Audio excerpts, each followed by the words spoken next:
Oke guys, jadi seperti ini untuk hasil pembuatan tutup belakangnya, tutup belakang huruf timbulnya pada sisi ya.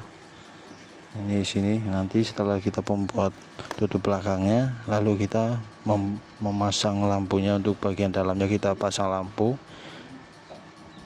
supaya hidup nanti ya. Jadi untuk tampak dari samping seperti ini, untuk tampak dari depan seperti ini. Oke.